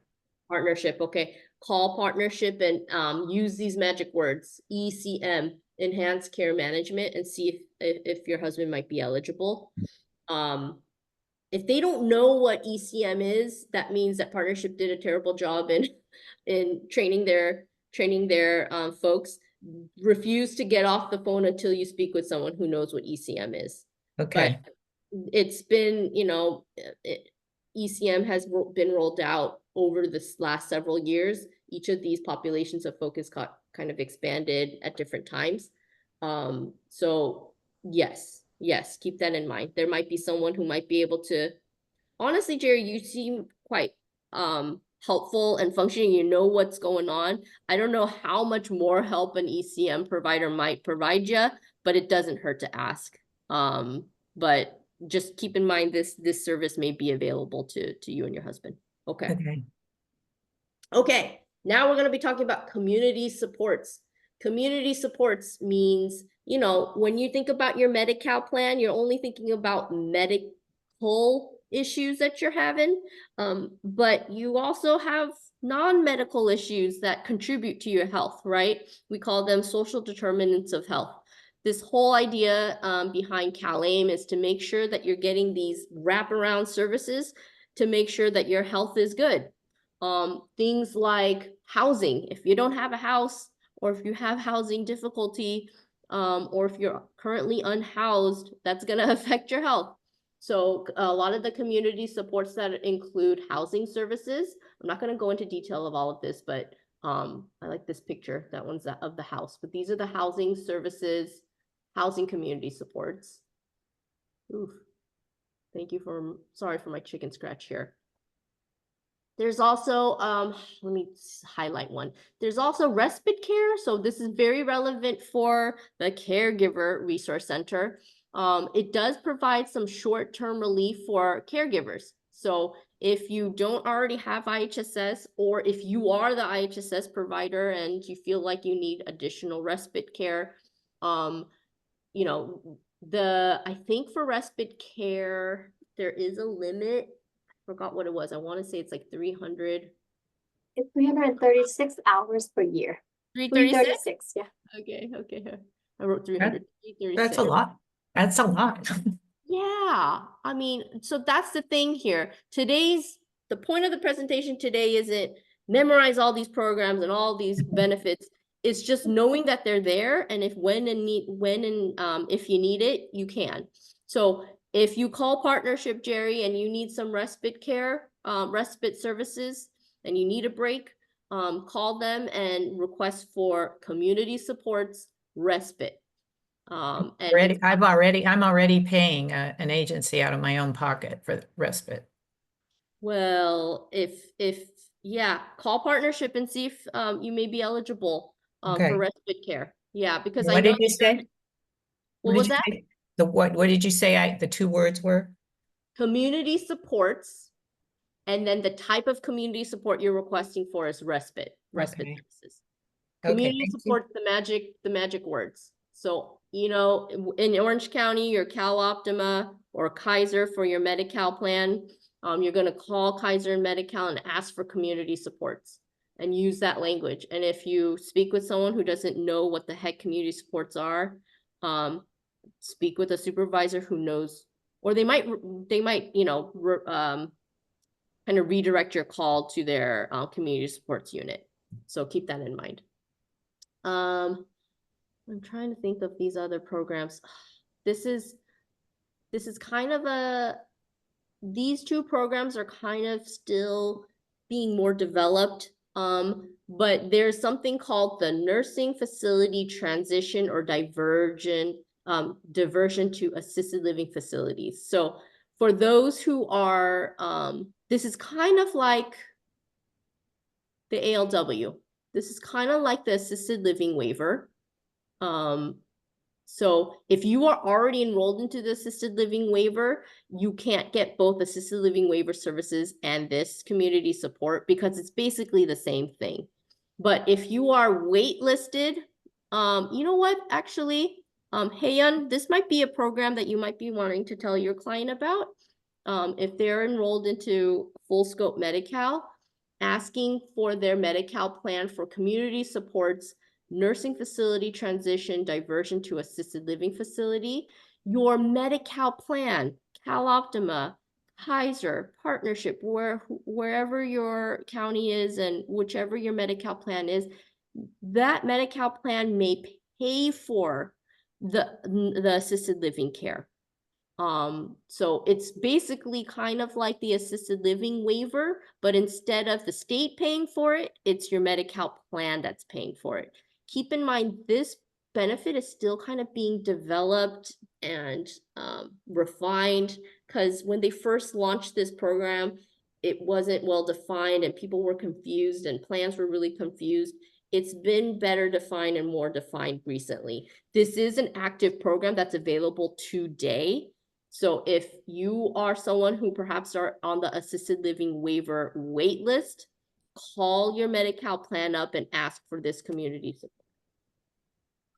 There's also this is kind of like CCT, the CCT program, but instead of the CCT program being provided by the state, you're getting it from your Medi-Cal plan. Basically, if you're transitioning from a nursing home back home, they can help you up with setup costs, gosh, this even includes, honestly, I've never utilized this for my clients, but set up for utilities, health-related appliances, ACs, heaters, hospital beds. It's similar to CCT. If you are already getting CCT services, you're not going to be eligible for this, but it's one or the other. So keep that in mind.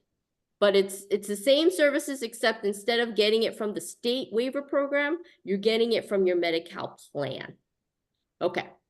Other community supports, this is like IHSS. So for example, if you applied for IHSS, and IHSS with your home visit and with the paperwork and getting your doctors to fill out the forms, it can take several months. So during those several months, if you have free Medi-Cal, go ahead and call up your Medi-Cal plan and say, hey, I want, quote, community supports, and I want this program, personal care and homemaker services. It's basically like IHSS temporarily. So Cal Optima, Kaiser, partnership, the Medi-Cal plan can pay for someone to come into the home instead of you paying for that out of pocket, paying for a caregiver to come into the home and to provide you the IHSS services while you're waiting for IHSS to kick in.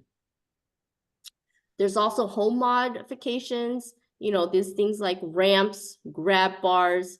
Gosh, I wasn't even aware. They include doorway widening, stair lifts. This was a hot topic a couple of years ago. You've seen those infomercials about stair lifts. Potentially your Medi-Cal plan can include a stair lift, making bathrooms wheelchair accessible. All of these things, just a couple of years ago, Medi-Cal would never have covered. I've seen denial notices for these sort of things saying, hey, Medi-Cal doesn't cover these sort of things. Now, because of Cal AIM and because of community supports, these things can be paid for by Medi-Cal and your plan. So keep that in mind. These are all underutilized benefits that people just don't know about. And it's my job to tell y'all these programs, these services, so that you can use it and take advantage, because it's all included in your Medi-Cal. A biggie one also is medically tailored meals. So if you do have medical dietary restrictions, your Medi-Cal plan will vendor with certain agencies to be able to give you prepared meals that cater to your dietary restrictions. For those suffering from substance use disorders, there are sobering centers within your county that your Medi-Cal plan can refer you to and pay for. And asthma remediation, this includes, physical modifications. Let's see. Oh yeah, filtered vacuums, dehumidifiers, air filters, ventilation improvements. Again, in the past, Medi-Cal didn't cover this sort of stuff. Now with Cal AIM and with community supports, you could get vacuum filters paid for by your Medi-Cal plan. So again, a lot of these programs are underutilized or just people don't know about them. It's your job now to spread the word. Now that you know about these programs, tell your friends, tell your family, hey, there might be stuff that your Medi-Cal plan can cover and you can save money. Even if these filtered vacuums or vacuum filters can be quite costly. So, you know, saving a couple bucks or saving several $100s can be extremely valuable for your household. All right, I have a hand up from Fernando. Go ahead. Yeah, I'm curious. Why is these programs are hidden, or sometimes the reps don't like know about, like to educate the public, or when somebody's in need of something, like why is that like not something in the forefront where people know about these programs, you know? Well, time-wise, Cal AIM has just, I wouldn't say even recent, it's just been a several year rollout. And so just to be honest with you, some of these community supports may not be available in your particular county. Now that I know I'm not just dealing with Orange County. Sadly, the state made these community supports optional, which is silly and dumb. But so there may be county Medi-Cal plans who don't participate and don't offer all of these community supports. But I believe Orange County does offer all of these community supports. So the reason being is, number one, it's been fairly new. It's been the last couple of years that these programs have become available. And two, you know, the Medi-Cal plans tell us advocates, hey, we're really telling folks about it, and people still aren't utilizing it. I don't know. I mean, they're supposedly doing like a lot of outreach in the community, sending out flyers with community-based organizations, or they're doing, you know, taking part in like community resource fairs, letting them know, hey, these programs exist, these services exist. But maybe it's just not making its way to folks like you. So I don't know the answer to that question. I think copying it to this is a fairly new program, and to, I don't know, it might differ from plan to plan. Some plans and some counties are doing it better. I think in Orange County, there's a higher utilization rate. There's more people using these community supports and ECM services than in other counties. But I don't know if that's because Cal Optima is doing a great job or Kaiser's doing a great job, or if maybe we and Caregiver Resource Center are doing a really great job in our county saying and spreading the word about these programs. Yeah, I don't know the answer to your question. It's kind of a bummer that not more people know about it, but you know, we're trying to spread the word one presentation at a time. Yeah, I wouldn't have known about the resource center if Vitas hadn't come knocking at the door saying that my husband was eligible for hospice. And then the social worker referred me to the resource center. And I had no idea that any of this existed. Yeah, yeah. And especially that we would be eligible because our income, you know, was too high, but it was all my husband's income and I didn't have any. So when we got the waiver, spousal empowerment waiver, that just changed everything around, you know, and then he became eligible for all this. So. I only mentioned spousal empowerment a handful of times, but if there's ever a situation where the Medi-Cal office says you're over income, there's no such thing when you have Medicare and Medi-Cal. You can be over income and still have share of cost Medi-Cal. It's not free Medi-Cal, but it's better than nothing. But give our office a call or ask for other exceptions to the way that Medi-Cal counts income can vary. You know, certain types of income are counted, some deductions, you know, happen. So there still might be a situation where you might be eligible for free Medi-Cal without a share of cost. If you're having those sort of questions, feel free to give us a call and we can kind of suss it out. It's really household specific, income specific, so it requires an individualized analysis. But yeah, Marilyn, I'm so glad you got connected to Caregiver Resource Center too. Spread the word. My experience with the spousal impoverishment Medi-Cal in Humboldt County was most of the people who work in the Medi-Cal program don't even know what it is. Nope. And there were only 2 people in Humboldt County that I dealt with once they realized what I was asking for. Yeah. And yeah, you need to say it from the big start, from the first time you know, say it from the beginning. This is what I'm applying for, because they'll assume you're applying for just regular Medi-Cal. Exactly. If y'all want me to come back and do a spousal impoverishment presentation, that's another hour and a half too. I'm putting it on my list. I'm so glad Jerry and Marilyn, y'all got someone, or maybe you guys did your own research, but you're enrolled through Medi-Cal through the spousal impoverishment provisions. It allows for married couples to avoid a share of costs if they're eligible. Well, for us, it depended which one of us was the Medi-Cal recipient. Yes. Well, you could, Jerry, you can still have Medi-Cal for yourself. I do, but the deductible is humongous. Yeah. I think of Medi-Cal share of costs. If the share of cost is really high, think of it like as backup insurance in case you ever have, you know, catastrophic. Yeah, some huge medical bill that's gonna be, you know, more than your share of costs, but it's kind of nice to have in the background if needed. Yeah. Okay.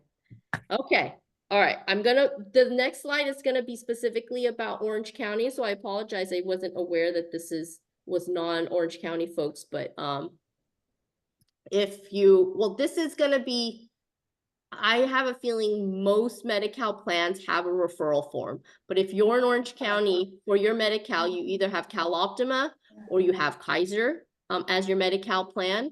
Kaiser has their own enhanced care management or community support referral form. You can find it online. And Cal Optima has their own referral forms as well. Usually these forms are check boxes, so you can see if you meet the criteria or the requirements for it. Keep in mind, you don't need a doctor referral. You can do it yourself. You can refer yourself, or you can refer by your spouse or your family member or friend. You don't need a doctor's note or referral to say, hey, my patient needs this. You can just go ahead and call yourself and ask.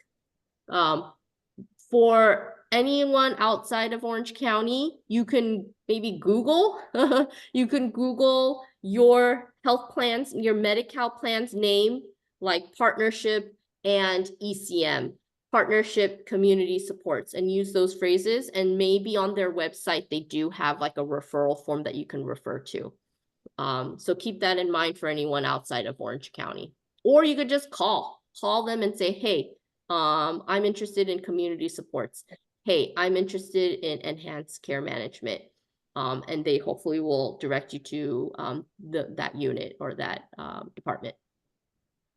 Okay, who needs home and community-based services? I might be describing you, I might be describing a family member or a friend. These are folks who need help at home. Perhaps they've had a recent decline in health or a progressive decline in health for quite some time, recently became disabled. Existing disabilities have worsened. Some of my clients in the past who have really needed HCBS services, some of these diagnoses include dementia, Alzheimer's, cancer, Parkinson's. You know, it's this also when you have a family member who says, I don't know if I could continue taking care of my so-and-so. You know, this is a scenario or situation where you want to see if the individual may be eligible for some home and community-based services. If they've been recently discharged from a nursing home, or if they're at home and wanting to stay home and avoid nursing home care, it might be, in a scenario for avoiding a nursing home altogether.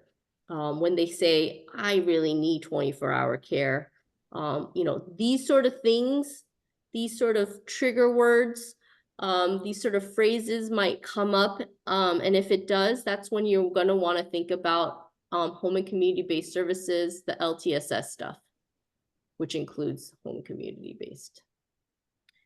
Okay, I'm including resource guides. Canner has a wonderful guide on all of these HCBS programs. It's a really nice pamphlet in a nice pamphlet format. The Medicaid.gov website has a pretty short little paragraph descriptions of each of the waiver programs. California Disability Rights of California gives a really more in-depth, a lot of text. It's really text heavy, but it gives you deeper descriptions of each of the requirements of the programs. And for Orange County folks, or even if you're not in Orange County, we can at least refer you over to the legal aid in your county who might be able to help, but you can give us a call at our 1-800 number. You press 3 to get in touch with our unit, the health unit, and we're Monday through Friday. During off hours, we do have an online intake if you want to do that, or you could just give us a call and we could do the telephone intake. And here is this it? Yeah. Here is the presentation survey. Okay, we have 6 minutes. I know I've answered some questions along the way, but I'm happy to answer more now and go back to any slides if you want me to go back to any of those slides.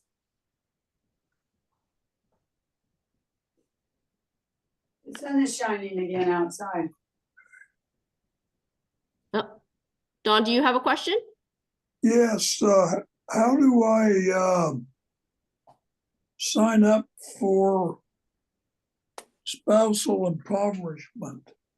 I'm doing everything out of pocket right now to get in this. Do you currently have Medi-Cal with a share of cost? Well, not really. I do myself, but I don't qualify. Again, if you have Medicare, there's no such thing as not qualifying for Medi-Cal. You would at least qualify for Medi-Cal with a share of cost. If you're at least with Medi-Cal with a share of cost, are you in Orange County, Don? Yes. Okay, give us a call. Give us a call and we're gonna ask you a ton of questions. We're gonna ask you a ton of questions about your income, your spouse's income, and go into detail, and we have to do a lot of math and number crunching. Okay, give me a phone number. Sure, this is it here, but I know that Kim's gonna email y'all the slides also. But if you need, here's our number. Okay, is it that communitylegalsocal.org? Yeah, that's us. Okay, I will do that. Yeah, it's gonna be really specific to your household income and your circumstances, so give us a call and we could do it individualized. Okay, I tried to go down to the Medi-Cal place and sign up. I did, but I don't think I did it right. I'm hard of hearing. The guy I talked to was wearing a mask and English wasn't his first language.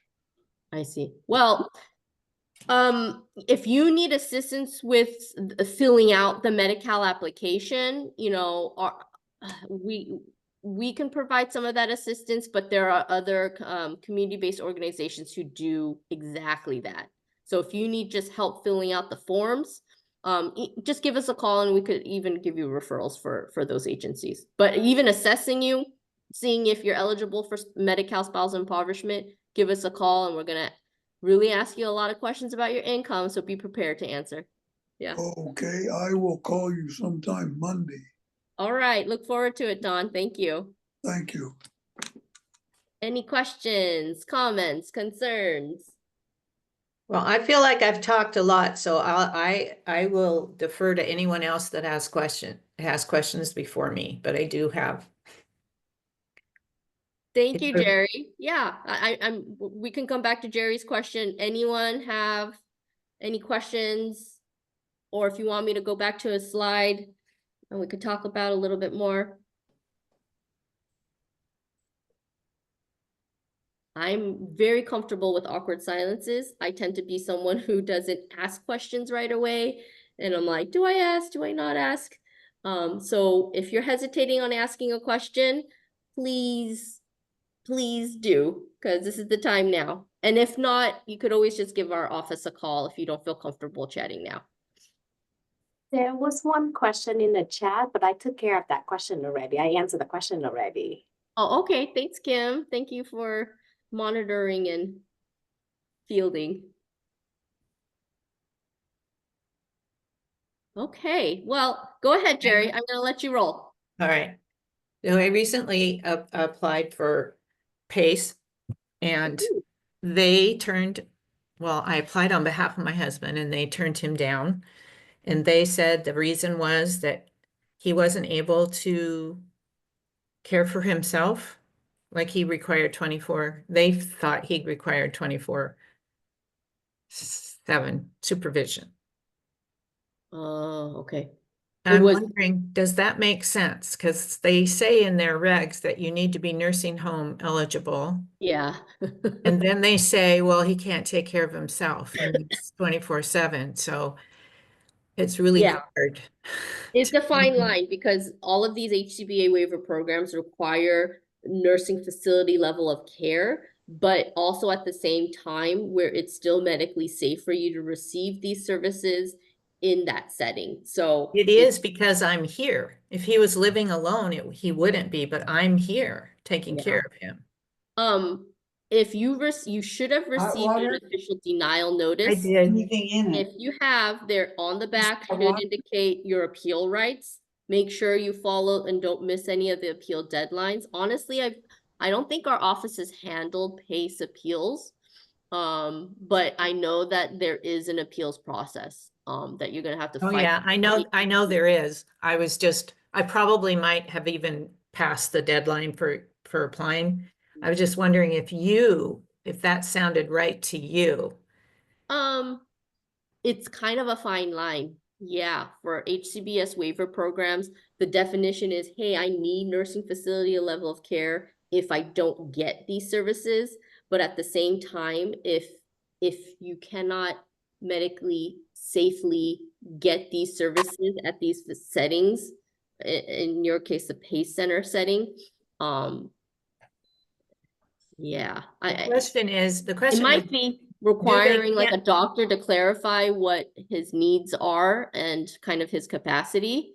But filing an appeal, maybe getting some doctor letter or support saying, hey, he is capable of doing X, Y, and Z that they're alleging he can't do. Mhm. But always filing an appeal. hot. Appeal. Be Let careful, anyone it's in doubt. hot. Okay, thank you. Yes. And Jerry, if what county are you in again? Humboldt. Humboldt. Forgot which legal aid. If you want to give us a call, I can locate which legal aid serves Humboldt County. I have to figure out if it's Lisnick, legal aid of Northern California. Yeah, call us, and then we'd be able to refer you. There might be like a health unit within another office in your county Okay. there's like the equivalent to me in your county. Okay. I don't know if there is, but give us a call and we could suss that out. Okay, thank you. Of course. All right, folks. Okay. Thank you so much for your time and attention. And this was a lot. I threw a lot at y'all, and this is a long. It was great. But It was thank you great. so much. Oh, thank you, Jerry. That's so kind. Thank you. Thank you, Awesome. Joan. And like I said, we will share the slide because Joan already gave me the permission to do so. So I'll share the slide, send it over to the email, and probably we'll do that sometime next week. Thank you. Yay. All right. Happy Friday, everyone. Take care of yourself. Bye-bye. Bye.